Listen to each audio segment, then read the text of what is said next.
Ladies and gentlemen, welcome to a conversation where we're sharing perspectives. We've had some of these conversations that were more so about Christianity, Mormonism, that kind of thing. And I was in the chat, and Triforcetrader, who's a beast of support and pillar of this community, he was saying something about voidness. And I thought he was joking about Protoss being too strong, so you might as well worship something they worship. But it turns out that this is actually more of a real ideology on Earth. There are even some references to voidness in some of Bruce Lee's writing, which I have prepared for us here. Welcome, Triforcetrader. Thank you for your time. Thanks for coming on. Thank you for having me, Nero. I'm very excited for this, but also terrified. It's okay. It's okay to be terrified because there's fear of the unknown, and the void may be the largest unknown that we don't know Ex- about. exactly. So can I start with So, the quote real quick from Bruce Lee, and then I'll let you yes. take it. All right. On voidness. Voidness is that which stands right in the middle between this and that. The void is all-inclusive, having no opposite. There is nothing which it excludes or opposes. The all-illuminating light shines and is beyond the movement of the opposites. So a big factor in voidness from what Bruce Lee talks about is dropping preconceived notions and a sort of emptiness where you're not being led or primed or copying anything else. And it's a very unique and personal kind of creative flow and energy.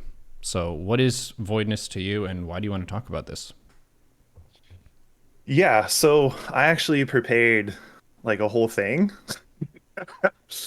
Um, and so I would agree with Bruce Lee to some extent. I think he put it pretty eloquently in just a few sentences.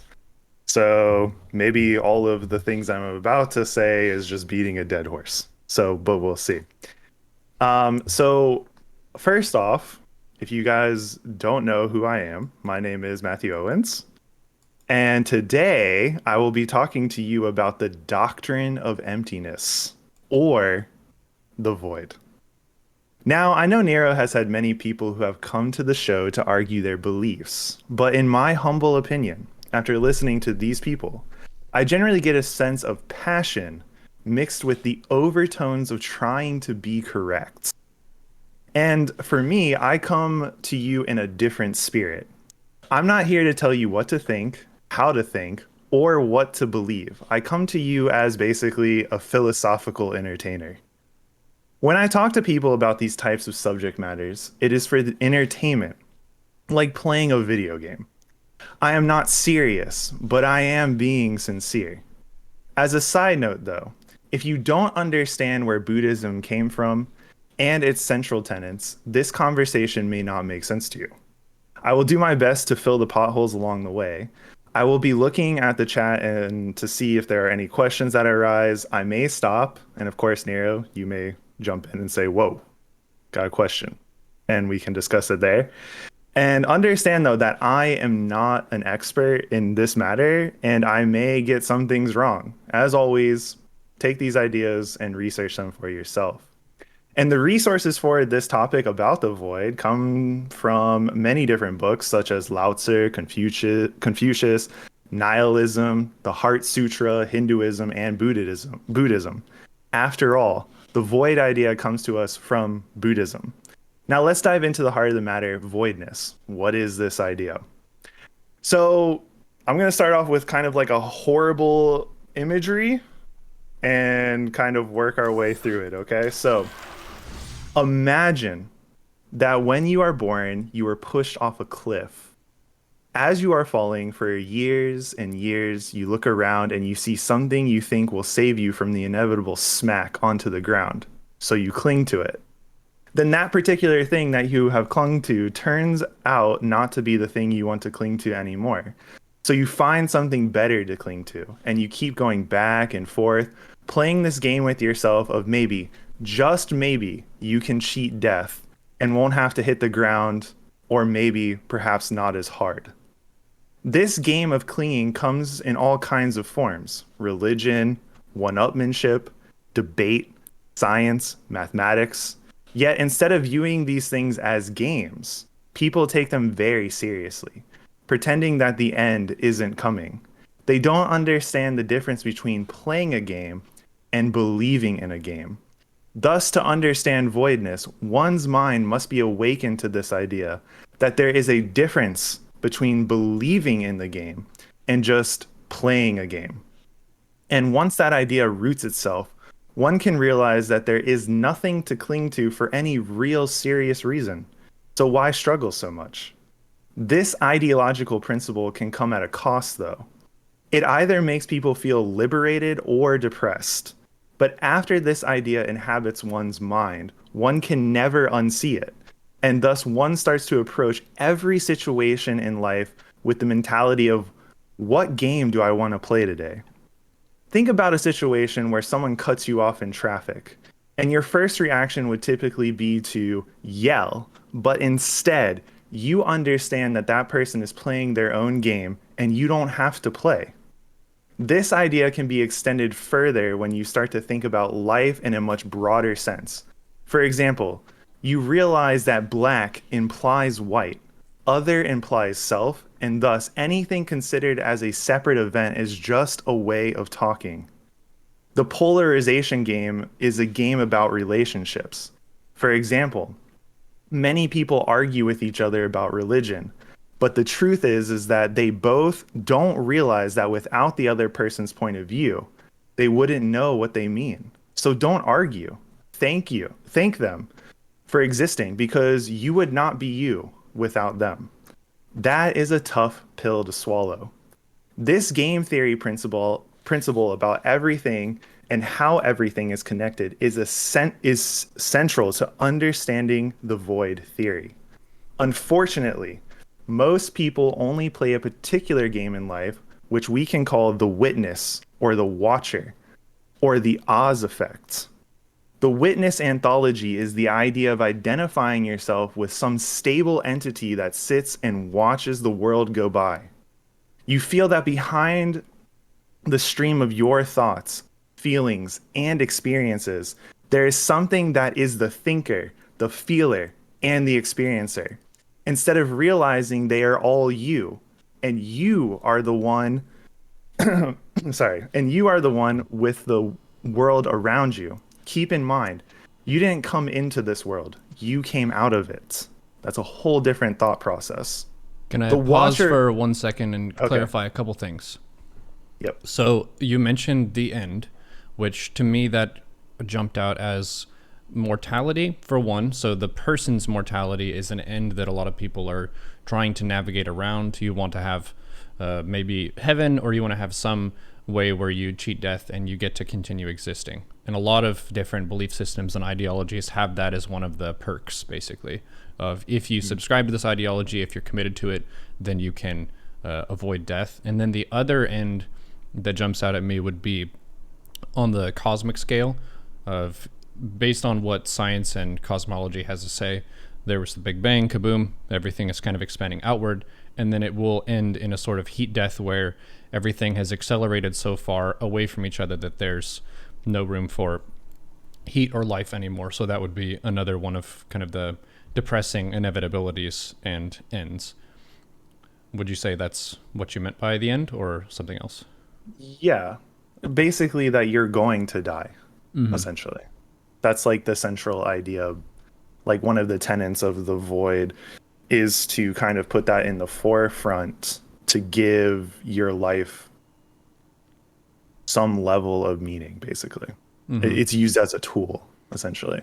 Yeah, one thing that Um, a lot of people don't consider is the downsides of immortality. There's this desire to avoid death, but at the same time, there isn't the awareness of what would the problems be with society and of just yourself if you existed forever. Like boredom and exactly. loneliness and stuff, that would be taken to the infinite degree. Any systemic problems that you have in your country, say, for example, anyone who's ruling, who is immortal, suddenly any problems that they have never go away, and they could get progressively worse over time. So while death is something that's scary and it's cold and it's not really a fun process, it is one that, kind of like trees falling in the forest, it allows new life to grow. And oftentimes that means it's going to be for the better. So Yeah. So or whatever better means, I guess, yeah, true. to the person. And so I would say though also besides um this idea of putting death in the forefront to gain meaning through life as a tenet of the void principle, like if you brought up the big bang theory, for example, you could look at it as that is something that's happening or it's something that's still happening, right? You are the big bang. Well, there's And a broader concept called the universal present moment, which is the idea that space time is its own entity, which physics more or less agrees with. Space and time aren't totally separate entities that you can just talk about independently. Space tends to flow with time, and we perceive it as kind of moving forward second by second. But you could also think about the whole universe as one present moment that exists.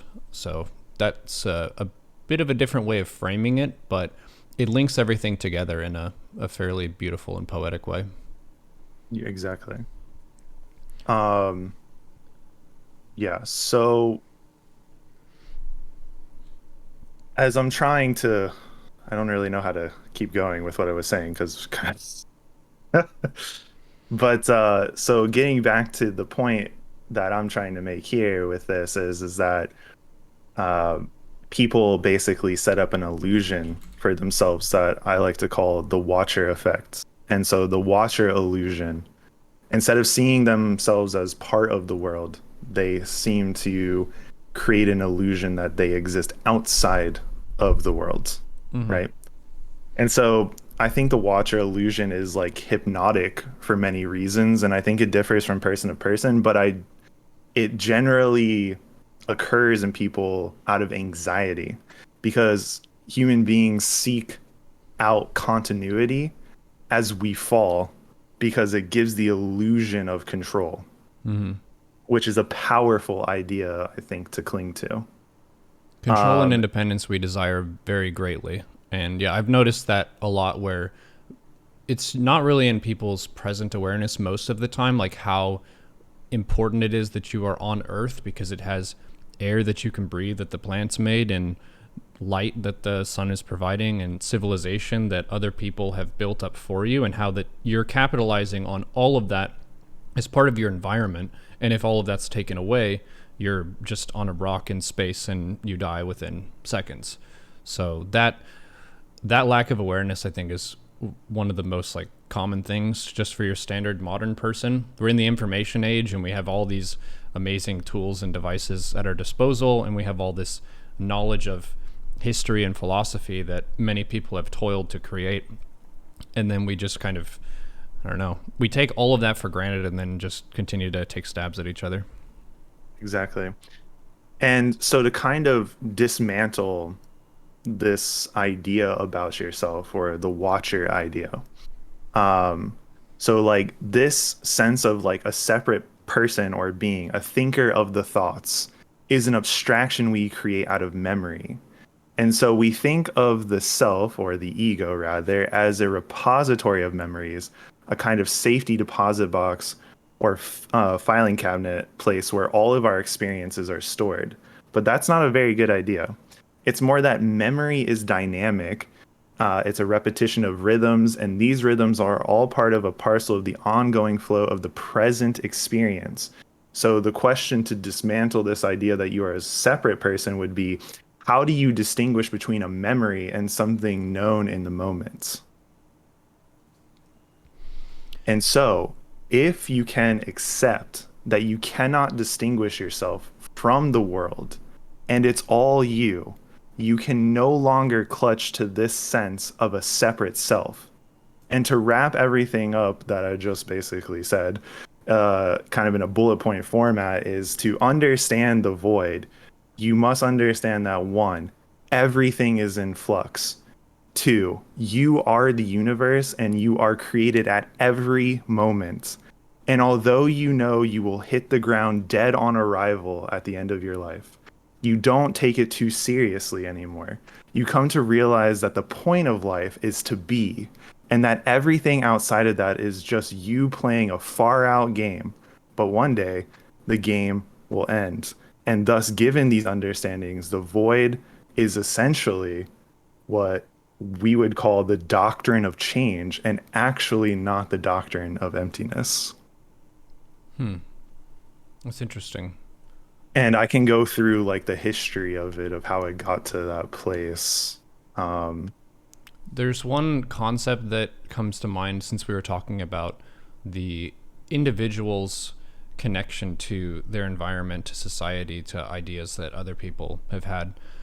From the flip side, you can think about how complex the human body is and how complex the human brain is. And the fact that we identify as a singular person is more of a shortcut than the truth, because many times, maybe people in the chat have examples of this, you have different impulses within yourself that are not always in harmony with each other. Different aspects of yourself want different things, and you're not always on the same page. Examples would be when you really want something, but another part of you knows that that's not the best thing for you, and you're kind of wrestling with yourself. You could kind of break it down and say, well, I am a singular person, you could say, as a body that operates and has agency and moves around, but you have a lot of systems within yourself that you're not even aware of and you don't have direct control over. Like, say, your heartbeat continues without you willing it to beat every single time. It's a part of you, but it's not something that you're consciously aware of at every single moment. So it's sort of like, well, so your heartbeat is, so I would say the same thing about your, breathing, right? yeah, Um, what's interesting about breathing is it can be both voluntary and involuntary. And in some ways, that is a godlike quality to be able to uh, let it be and it does its own thing inside of yourself, but also like you could control it if you wanted to, mm-hmm. right? And that's the idea of like letting go. And that's also part of a tenet of the void theory, which is like the ability to kind of let go and just accept it is what it is, but understanding that if you do anything outside of that, don't take it too seriously. It's just a game because the end result will always be the same. Um, and that, and you're right, that I think it is, obviously hard to reconcile those two things. I think the best person to read about reconciliation of what he called the devil in him is C.G. Jung. He was a really great, his personal biography was a great example of this principle of how he integrated his demons in his own life Mm-hmm. to his entire being. Um, yeah, so I think if I go through like the where this all came from, like and how it was meant to be interpreted by the people who actually came up with this idea, uh, I think that will also kind of give you a better understanding. I was Oh just yeah. trying to give my own interpretation and kind of a soliloquy of painting a picture of what the void is to Mm-hmm. me and what I think about it. Yeah, so Um, you gave us a big picture look with some imagery and the way that people kind of respond to situations and whatnot. A lot of what you talked about reminds me of the concept of detachment, which is a Buddhist principle, where you aren't really trying to reach for a surfboard or something to stabilize yourself. You're just letting what happens happen, and you're also not particularly subscribed to any ideology, though you did reference it as a doctrine. So I'm guessing like this is kind of going to lead into the history of how these ideas came to be. yes. Okay, so the teaching did not emerge prominently until well after the Buddha died. Uh, Somewhere between, it started to appear like this void doctrine, this doctrine of emptiness, started to appear around 100 BCE, and it didn't reach its peak until about 200 CE. And the doctrine was formed by Mahayana Buddhism, a Mahayana Buddhist who developed a whole class of literature translated as wisdom for going beyond. Versions of the wisdom for going beyond are recited by Buddhists worldwide, particularly a short version called the Heart Sutra. And the Heart Sutra contains the phrase, form is emptiness and emptiness is form, I've heard and that. then elaborates on this theme. Because of this open dialogue proposed in the Heart Sutra, early missionaries thought that Buddhists were early nihilists. They felt that Buddhists assert that the world is nothing, but it's actually much more subtle than that. One of the prominent people who propagated this teaching of the void was Narangha. I'm probably pronouncing his name wrong. I just call him NJ from this point on. And the name of NJ's school of thought is called Madhyamaka, which means the doctrine of emptiness. And empty to NJ meant transience, nothing to grasp, nothing permanent, and refers explicitly to the idea of a reality that escapes all concepts. For example, if you say there is a God, that is a concept. If you say there is no God, that is also a concept. And so NJ emphasized the dialectic method of teaching Buddhism. And the dialectic method was a way of eliciting from participants their basic premises on life with their fundamentals assumptions, such as he would ask questions like, what is right and wrong? What is the good life? Where do you take a stand? And in the dialectic method of teaching Buddhism, the teacher finds uh, what the student is clinging to basically and demolishes it. And the idea here is that if you lose your fundamental beliefs, you lose your personal compass. Most people who went through this process became anxious and frightened and immediately looked for something to cling to. And in NJ's method, the teacher doesn't offer an alternative suggestion. They continue the examination process, even questioning why you need to cling to anything.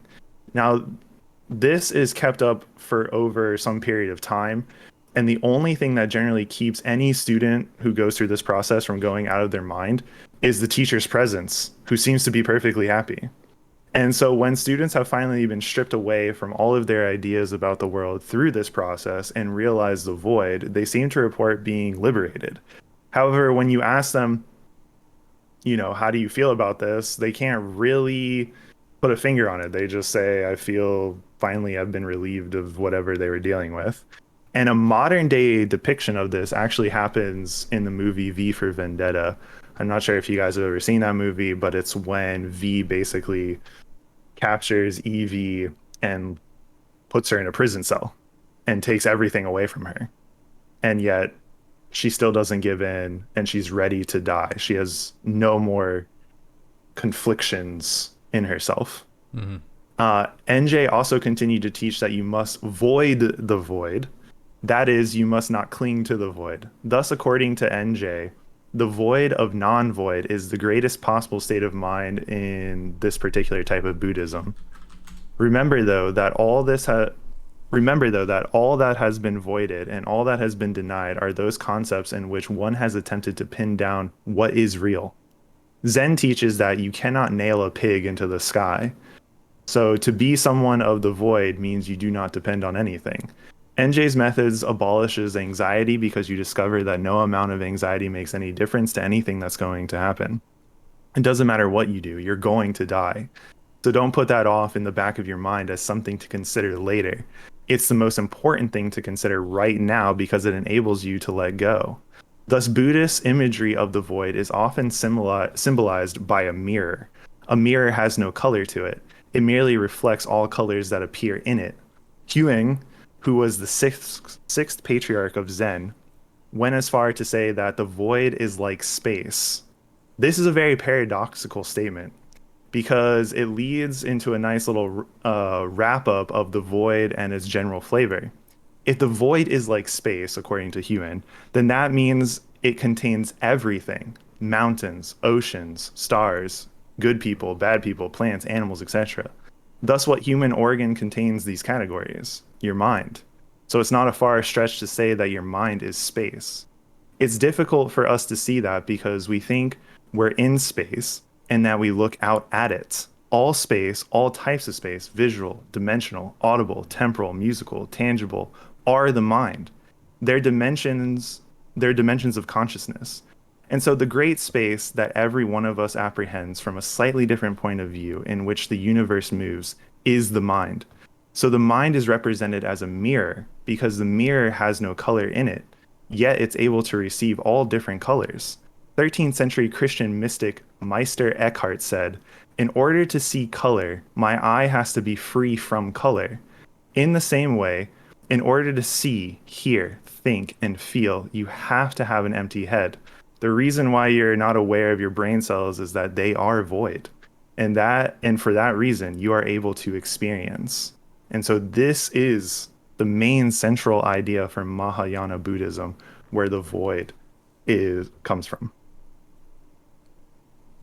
It's interesting to think of that opportunity and substance in an emptiness. One of the concepts that jumped out at me was the voidness within the mind, and how for a given atom there is more space than there is substance for each building block. I think when you look at the human body, you think of it as like a very full system where it's filled with matter top to bottom and it's occupying that space. But on an atomic level, there's a lot of emptiness just between each atom. So that's forgotten pretty often. And then another one would be just linking together voidness with deciding potential. The less information you have that's priming you or steering you in a direction, the more freedom you have. So an example would be whenever you're at the ice cream parlor and you're going to choose some ice cream, you have a lot more freedom of choice when there aren't bears in the establishment, because then you would need to escape. It's like that, the freedom of from bears in that location allows you to take more time to deliberate more on your thought process and all this.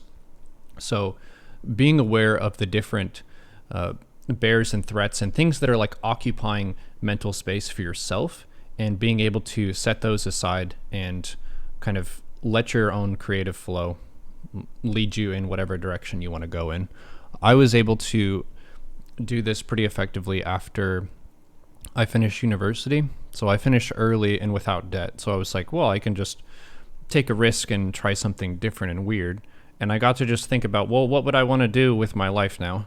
And really go through different options for myself, think about my age and my skills and abilities and talents and where I wanted to steer myself. And that requires you to take a step back. I think a lot of people, they end up getting stuck because they're attached to this or that thing, sometimes by necessity, sometimes just out of habit and by inertia. But emptiness and space is a really, really valuable thing to have. And another reminder for this is just the value of solitude. Solitude, I would say, is another form of emptiness or voidness. And that's often when you can make the most headway in something like a personal project, or make some personal gains and really grow as an individual. It can be lonely and isolating, but if you think about it as a really valuable resource and something that's very rich and full of opportunity, then it's exciting. Yeah. I mean, I just I know that was kind of like a long soliloquy, but I just hopefully you all get the point. Mm-hmm. It's not a complex point at all, I think. It's an interesting idea for sure. There's not too much reassurance with this. Right. Like, it's not really giving you any superpowers or any connection to something that's higher that's going to like increase your chances of doing stuff. It's more, it is what it is. Good luck. Yeah, but I see, I view it as something that's actually kind of liberating. I think that people just take life too seriously. And I think if you can always look through life as a game, and that, you know, everything that is going on around you is because you basically deem it to be. I mean, you can't help the things that happen to you, but you can, how you react to them, you can definitely help. Mm-hmm. So, and just kind of going with the flow and just, having fun, because the end is the same. And so if you get yourself all worked up over something and it destroys your life, well, that's one way to play the game. but it's not serious because at the end, 100 years from now, people will never know that actually happened to you. Like, uh, That's really so interesting too. So that's what I would describe as zooming out and seeing where you fit in the grand scheme of things, which scheme is maybe a faulty word because that implies that it's all part of some plan. But the big picture is we get ballpark of 50 to 100 years of time on earth. And like you're saying, 100 years after the person passes, maybe there's some short note in a history book about them. But a lot of these decisions and interactions that we have on a daily basis, they don't really resonate in the sense that it's really clear that because this happened, then now the future has changed. But I would say that every interaction does have some impact, but it's more like drops of water in the ocean, where there's so yeah, much of it that it's really hard to see one individual's impact in an interaction. And also, what is the long term impact? That's really tough to tell as well. of course. And I mean, you could even, I mean, I used to have like an argument with my parents, like I was terrible, but if they really started to chirp at me about something, I would say I didn't ask to be born. Mm-hmm. That's a very common like ideology to say, but you could also say that maybe you did want to be born because on some level you could say, well, maybe you were desire. Because if everything is connected, you could say, well, maybe you were the desire in your dad's eyes or your mom's eyes, and you actually did want to become into being. How do you know? You know? And so this idea of like everything is connected, I mean, I think it kind of warps your sense of being because you can Mm-hmm. no longer see independent things. Like you'll always see the independent thing and you'll just be like, okay, well, how is this connected?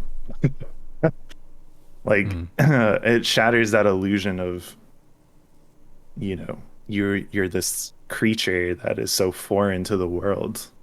And that's Mm-hmm. what a lot of people play. They play that game of I'm poor pitiful me, you know. I'm this lonely thing and I'm not of this world. Yes, you are. You came out of it. Of course you are. The world peoples. That's it. Clearly.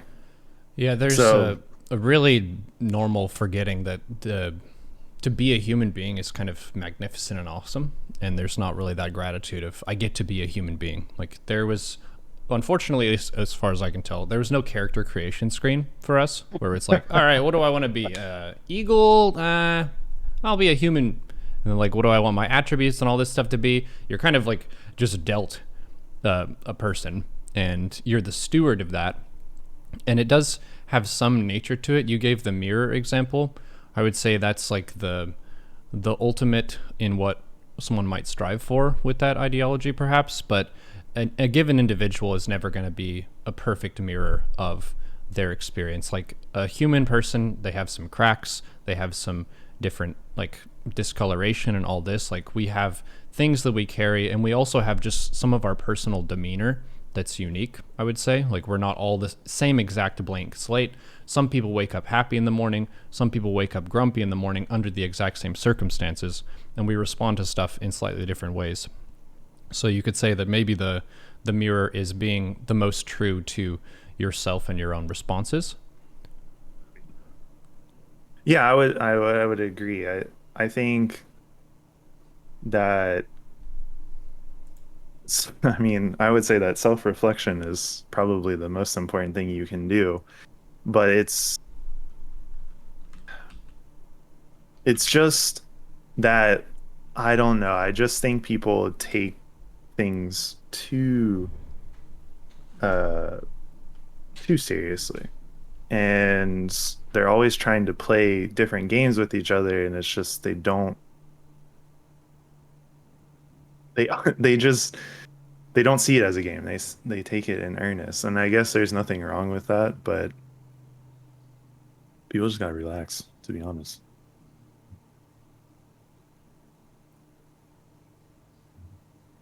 Yeah, enlightenment through talking.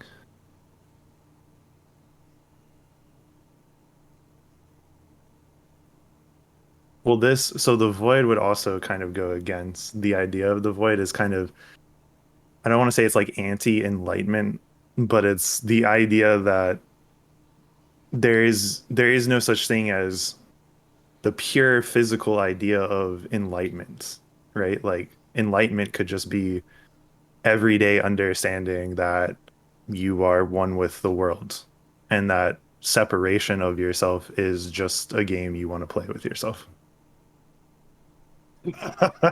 Enlightenment through arguing on Facebook. So, yeah. I don't know.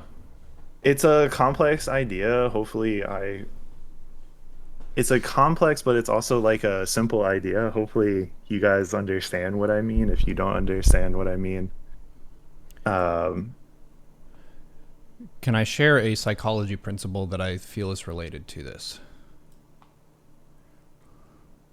Have you heard of priming? Do you know what that yeah, is? yes. So, for the chat, if you don't know, it's a phenomenon where exposure to one stimulus influence a response to a subsequent stimulus without conscious guidance or intention. This is something that happens almost all the time. In a really simple capacity, an example would be a person uses a word in a sentence, and that dramatically increases the chances that you're going to use that same word in a sentence in the near future. This is something that's not necessarily a really negative aspect. It saves us energy, more or less, where it takes a lot of effort to think of something, and it's easier to just spit out something that you just recently took in. One thing that a lot of people don't reflect on is for your own perspectives and ideas, how have you been primed so far? Because no one takes all the different like holy texts and religious books and everything and reads every one cover to cover, and then they decide, okay, this is who I am and what I do. We more or less specialize into different things, and we also seek out different sources of information, different news networks. We read different subreddits and all this kind of stuff, and we get primed very often. Another example would be the people you hang out with, what your friends talk about, and that kind of thing. So to practice some voidness would be to be aware of that priming and then try to kind of factor that in as like, this is my bias because I know that I've been primed in this way, and I want to be aware of how I'm responding to things, and I want that to be uniquely me. I want to know what I would do in this situation, how I would think, not just echoing or parroting something that I heard someone else say. Right, but I think if you go down that path, you end up in a place where you realize like you don't know yourself without knowing other. Like we only know each other through contrast. Like Mm-hmm. we don't really know each other. Like if you sit there, this is what you're basically saying. If you sit there and you say, "Who am I? Who am I? Who am I? Who am I?" Right? Mm-hmm. And if you ask someone, "Who am I?" and they'll tell you like, "I'm so and so and I do this." It's all about relationships to something else.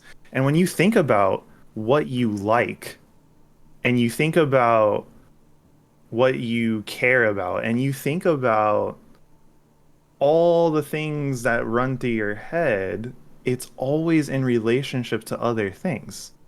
So you can't know you unless you know other people. Mm-hmm. And like that's the paradox. Like you can't escape that. Yeah, you need a reference to know how you're unique, because otherwise you're just like, you're human, and that's all you know. You don't know if you're representative, if you're close to the average experience, or if you're very exceptional to one end or the other. Yeah, you would need other people to kind of compare yourself in some capacity. But a lot of people, they never stop the comparison. Like they're always consistently comparing themselves to other people. And that kind of distracts from some of the just internal reflection of who am I. Right, but what I'm saying is something more broader. Like I don't think you could ever find out who you are unless you know other people. Mm-hmm. Like base like at the very basic level. And so you can't so you could try to like isolate yourself. But if you sit there and you ask yourself, who am I? It will always be in contraction or relationship to something else. And there's no escaping that. Um, And so I think that's why I really, when you asked me to come on this thing or to do this talk, although I like talking about this stuff, I don't, I can't even get past who am I? Like, so I can't even pontificate on other things. Like, Aside from because it's, your name and what you do, how would yeah, you describe yourself? I can only describe to you what I am not. I don't know exactly who I am. I don't think people have a base personality, and I don't think people have a base, uh, I think people are like whirlpools.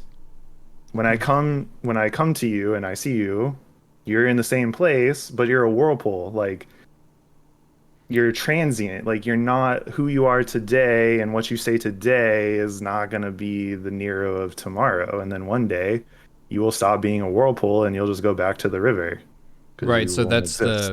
the concept of everyone is in flux, Yes, which I agree exactly. with that. Yeah, and so like, we're having this open discussion about it, but really like in Buddhism or in Zen Buddhism specifically, one of the best quotes about Buddhism is the rain needs no translation. And what that means is like it's fun to talk about these things and it's a game, but it's very hard, I think, to describe, and anything we say about it will always wink at the truth, but not get there. Hmm.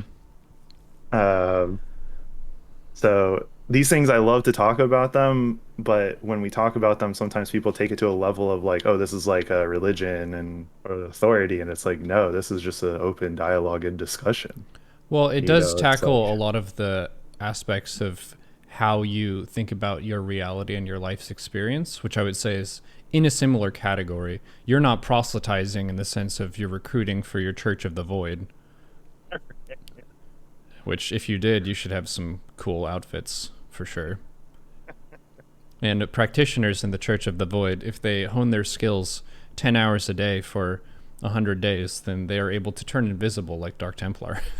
exactly. So there's a question Exactly. from Mahler X. How do you practice voidness whenever you've been primed your whole life, starting with your parents? So the thing that I've talked about when with regards to parents and how they've lived is try to see the good and the bad, and then try to take a few things that your parents maybe could have done better, and then try to do that. So each generation uh, is trying to improve over time. I love my parents; they're great people.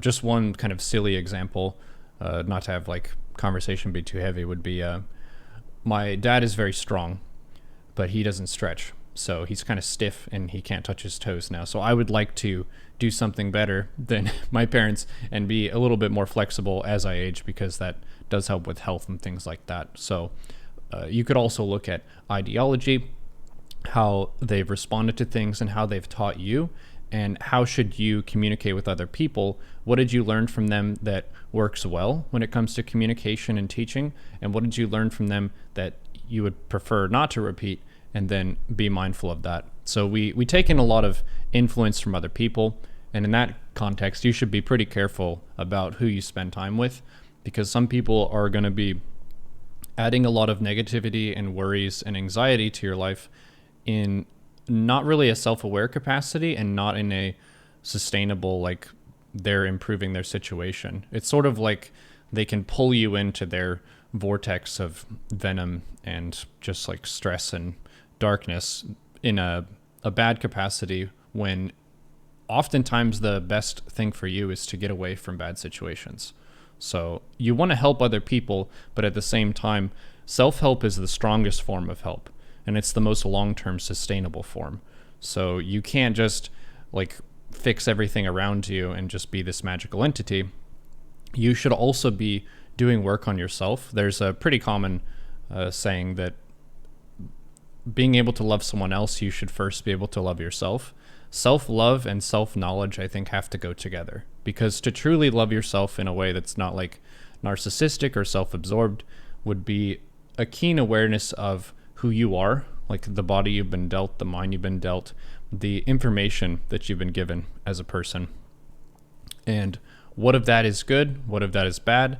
How can I play to my strengths? And how can I work on fixing my weaknesses if I want to do that? Yeah. So Uh, another question I had for you would be, hmm. how do you feel about purpose? Like, do you feel that you have a purpose or a mission as a person? No, absolutely not. My thing is that everything I do is for kind of my own fun. Um, and I'm not concerned necessarily with uh impacts. Mm-hmm. So someone who has a purpose-driven life, that is again to me a game that they want to play. Mm-hmm. And it's usually the game of one-upmanship. Where my purpose And is better than your purpose. yes, exactly. And or try to get a leg up on the universe. Mm-hmm. And most people come with that idea or like come with that ideology from that specific game. Um, and like I said, my perspective is also in 100 years from now, nobody will give a shit what I said or what I've done. And maybe like my niece or my nephew will be like, "Hey, yeah, you once had an uncle. He was like fucking crazy." Like that's where my name may come up, but it was like I've never felt like I've had a purpose, and here's why. I believe in not, I would say believe, I would say I've always practiced the way of not doing anything. And this is what I mean. If I have a student that emails me like 5 times in a night and they say, I need you to look at this code, it's not working, it's not working, I don't respond. And I don't respond because I give it time to fester. And then literally in days later, they will figure it out. Now, obviously, if it like gets over 7 days, I'll be like, okay, yeah, I'll help you out with this. But usually the solution kind of finds itself. Mm-hmm. I'm not a big proponent of chasing anything either, because if you chase the universe, it will run away from you. Let the universe kind of come to you. I'm not saying don't try at things, don't try to put odds in your favor, but don't be disappointed when it doesn't work out the way that you wanted. Like college, for example. I have a master's degree in financial engineering. I believe in school, but I always knew that there was no guarantee of me getting a job. It just increased my odds, right? Mm-hmm. I've had job interviews where I've gone to the, 6, 7, 8, 9, 10 job interviews being like, what the hell? You know, why does nobody want to hire me? And then as soon as I let go of that pressure, just be like, whatever is going to happen is going to happen. 2 or 3 weeks later, boom, a phone call out of nowhere from a company I didn't even interview with. Sure, my resume is online, but I mean, do you know what I'm saying? It's just weird stuff like that. So I don't really think that I think if you want to have a purpose, that's fine. That's a game that you want to play. Do it. There's nothing, I don't care. You know what I'm saying? But Mm-hmm. for me, like, I don't view my life like that. I do the things I enjoy because I don't know how much time I have left. And you have to understand that my personal experience in life has always had death surrounding it. My mom died, my uncle died, my grandma died, all at a very young age. My dog died. That was like the first memory of death I have of just being totally obliterated by that. Um, So my view is like life is short and I don't know what's going to happen. And so sure, I can have a goal or an idea, but I'm not going to stress out about it. I'm just going to let it be. Just going to do what I want, you Mm-hmm. know? But I'm not, but please don't take this as, oh, Matt hates all people who have purpose. No, that's the game you want to play. It's a game I don't want to play. Mm-hmm. That's it. Yeah, the one-upmanship is a concept that I haven't really heard of in that term, but I can definitely feel that energy of anytime anyone talks about their life and their thoughts and perspectives, there's the notion that my ideology is better than your ideology and that you should be thinking the way that I think because I'm happy, therefore do what I do. Whereas yours is a lot more detached and carefree. Seems like you're in it to have fun. Yeah. Obviously, you I need to mean, make ends meet and survive. So, survive would be an objective. Enjoy yourself would be an objective. well, that brings up another very interesting thing, which I don't think you can talk about on Twitch, but uh, Buddhist philosophy dives into that question. Camus said the only real question that matters is to commit suicide or not. He was straight up blunt about it. Hmm. And so you can choose to go on, but if you choose to go on, you're going on because in some way you think the game is worth the candle, Hmm. right? But on the other side, there are people who don't believe that. And that's how you end up with people who don't make it or they take themselves out of the game. And to Hmm. be honest, from my perspective, there's nothing wrong with that, Hmm. you know? I think it's demonized all to hell.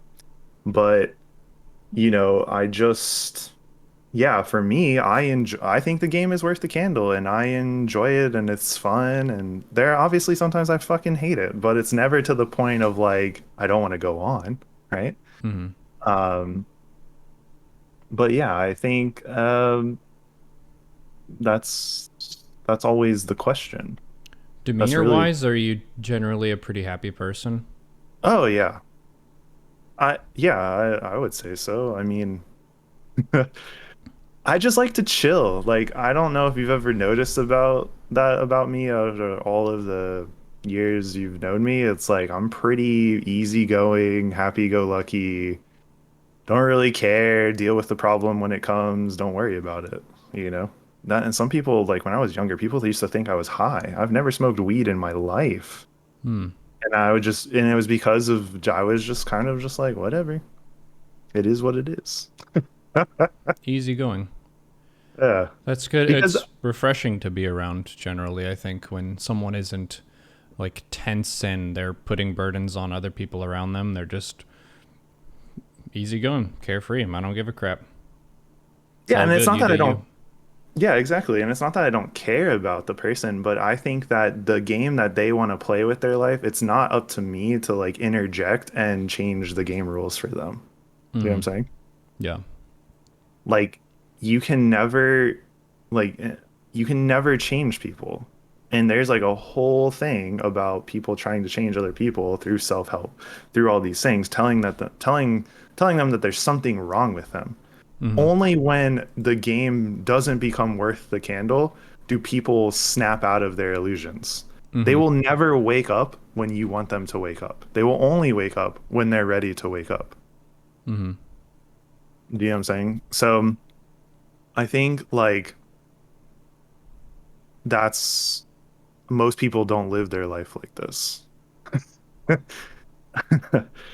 uh, It doesn't give you very many tangible things to hold on to, which you mentioned before, like the desire to cling to something.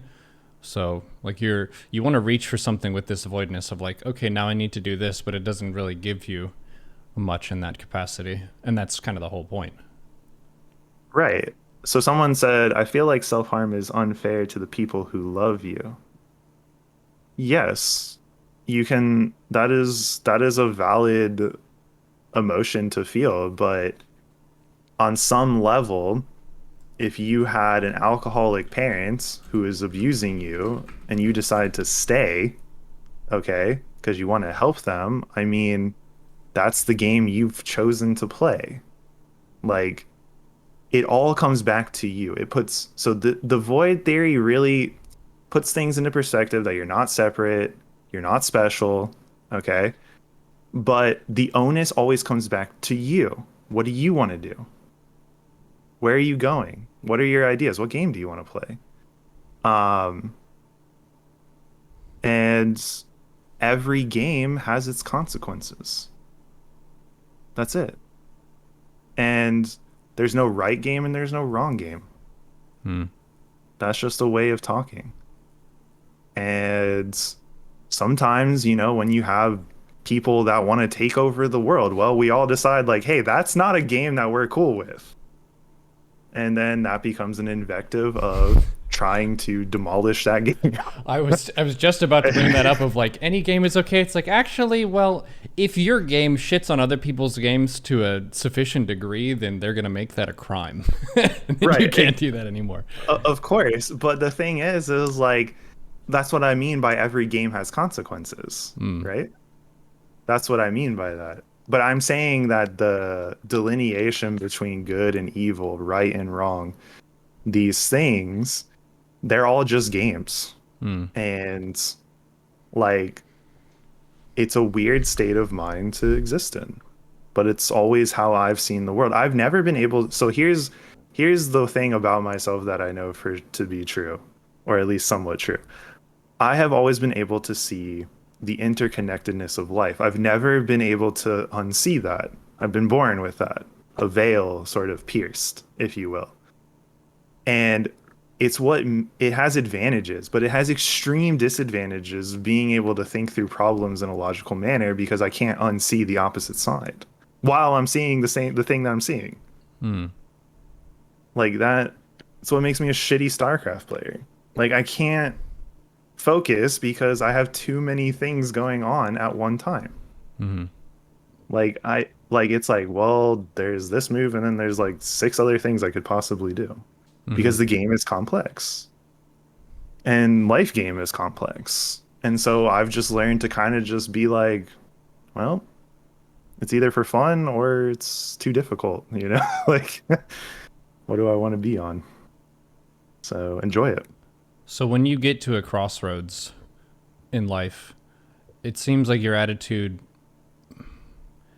Would you say that you're pretty quick to take an initiative? Say you have four choices in front of you. A lot of people will get frozen in a decision where they're not sure which is the best route forward.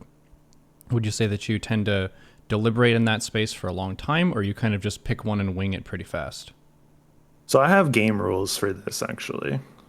So my game rules for situations like that is maybe so one side would be I try to push a little bit, kind of force my hand a little bit and see if that decision reciprocates, meaning, you know, I'll choose this thing because I think that's the best possible thing and I'll push a little bit and push into it and say, you know, say yes to that. But then if it doesn't work out and immediately backfires or whatever happens, I stop doing that immediately.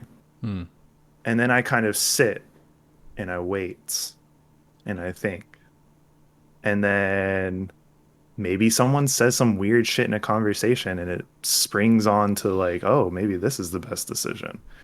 In some way, like it's pushing itself, like it will work itself out. But sometimes I do try to push and sometimes it works out. Most of the time it doesn't. It's kind of going with the grain idea or going with the flow, which is like, you know, a lot of people won't just stop. They just continually beat their head against the wall. It's okay to try, but if you keep getting no, no, no, no, no, like something is off. Do you know what I'm saying? Like Yeah. you're moving the piece forward and it says go back to jail. Like, you know, and so people don't stop that though. They keep trying to force it and it's like, okay, just settle down and just see what happens, you know? Yep. So that's kind of how I make decisions. If I have to make a quick decision, so like, but there's another aspect of myself of a game rule where it's like, you know, I don't wait to do things. So it's like, take out the trash, immediately done when I wake up. Go to the mailbox, immediately done at that exact. I don't sit there and be like, delabor something like that. I just do it. I just do. So you're not much of a procrastinator. Yeah, but see, I in some cases I could be because again, if I'm pushing forward, right, and I get no, and then I sit back, it looks like procrastination. But it's deliberation. Exactly. Or just waiting to see what happens. So this is kind of like an optimum game rule that I have kind of come up with for myself because I've learned that I can't always push and there's a time to push and there's a time to not. And things kind of work themselves out if you give them time. you know, the, Mm-hmm. things, and sometimes they don't, but I also don't have expectancy, which is the difference between me and a lot of other people, I would say, in the sense like I have no expectation. Mm-hmm. I just exist. So, you know, that's kind of how I view certain things.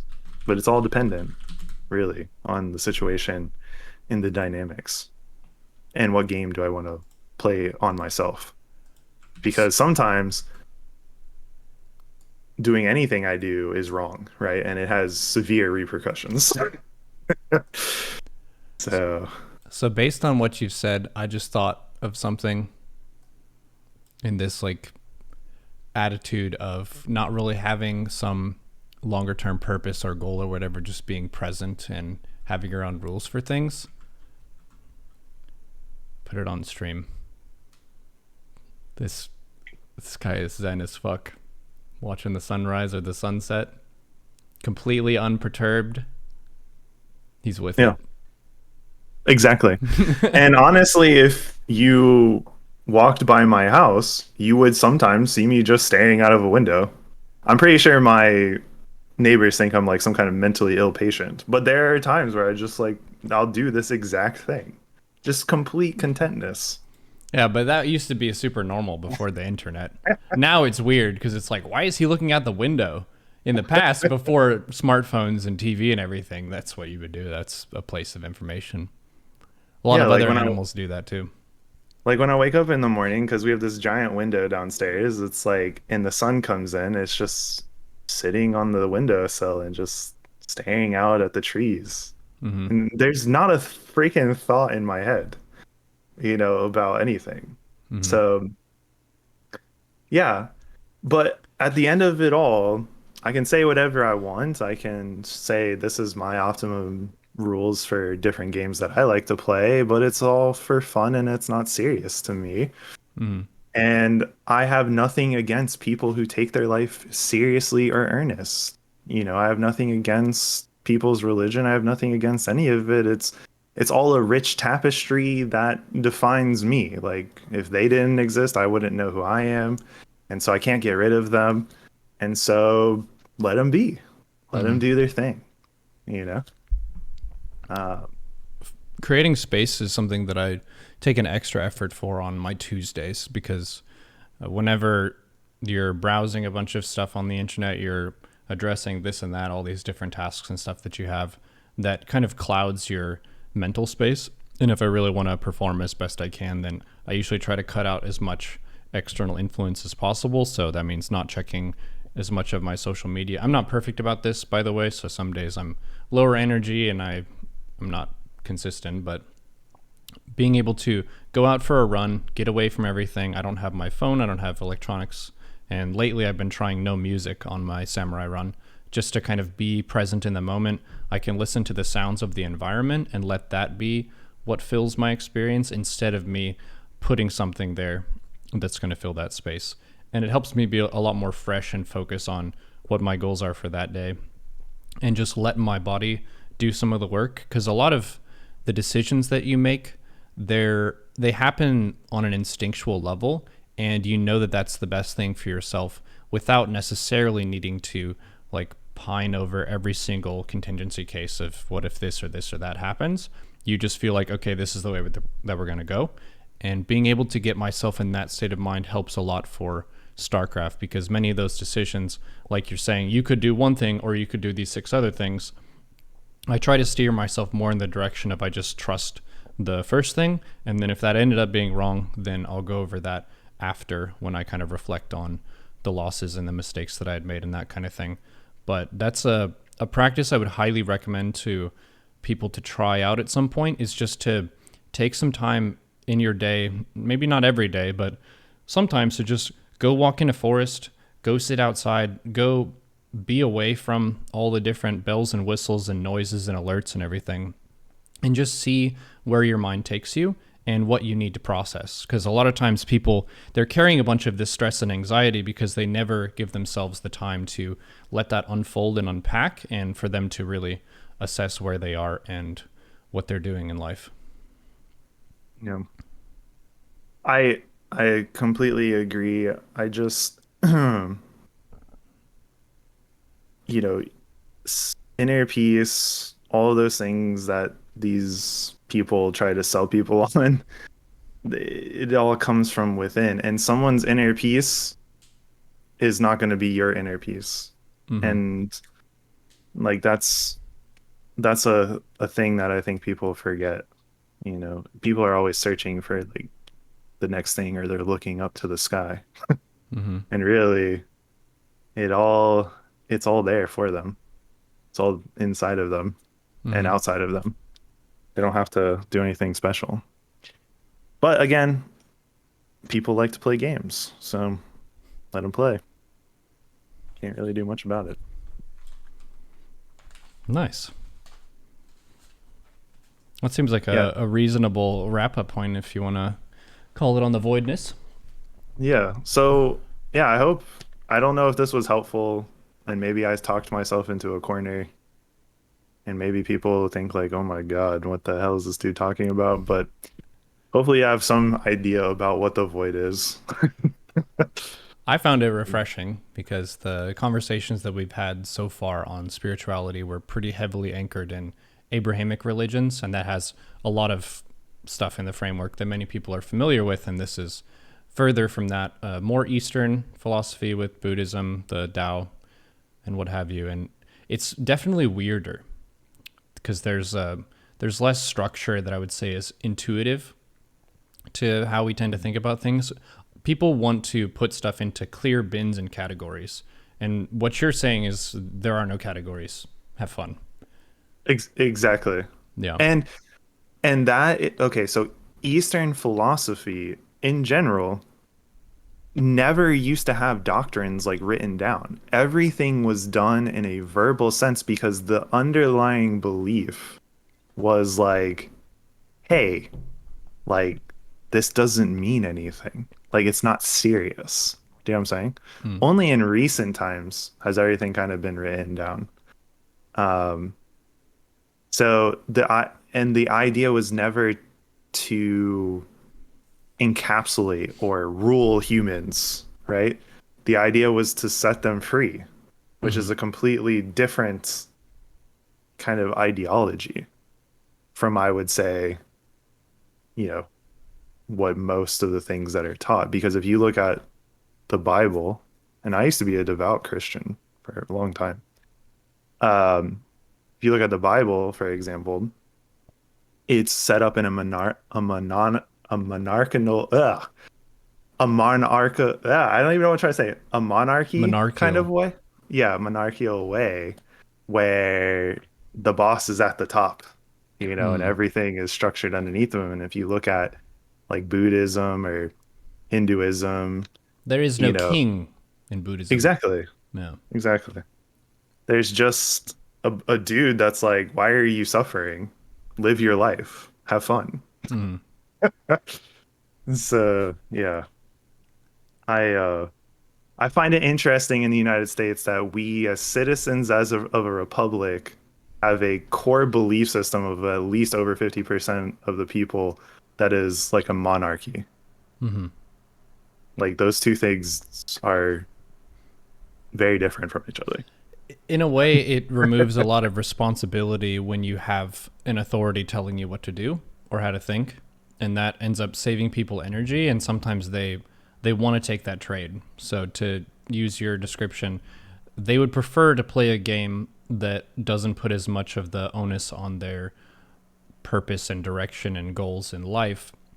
They would like to have some track that they can ride on instead of just an open field where they could go in any direction, which is more so where you are. Yeah, I'm pretty open. Yeah, exactly. But yeah, I appreciate the conversation. I hope chat understands what it is, and I appreciate, what you do, of course. And thanks for having me on. Hell yeah. Thank you for your soliloquies. It was very poetic. I appreciated the imagery. It helped Bro, I've understand the spent three concepts a days on lot. this. I've been Hell like yeah. stressed. Like I've been like, I was like, this is such like a gooey subject, right? Like Hmm. it's prickly but gooey. It's like it has form, but it doesn't have form, and it's how do I convey this? Hmm. Like that was the hard part. Well, what I would recommend for the listener or viewer or both would be for any given conversation that you hear, instead of trying to take all of it and say, okay, now I'm going to adopt this, any given thought that happened, either from something I said or something the Triforce said, if you riff off of that and you think of something else entirely, that's fun too. Like, that's cool. So, conversations don't necessarily need to be an end of themselves, they can just be part of the path and part of the process to knowing yourself better. So, hope y'all found this useful. Thank you very much, Triforce, for your time and the amazing lessons. And good Bro, luck thank in you. your quest without any purpose or gods or anything. Thank you, Neuro. Appreciate you, man. Take care of yourself. Peace. Nice.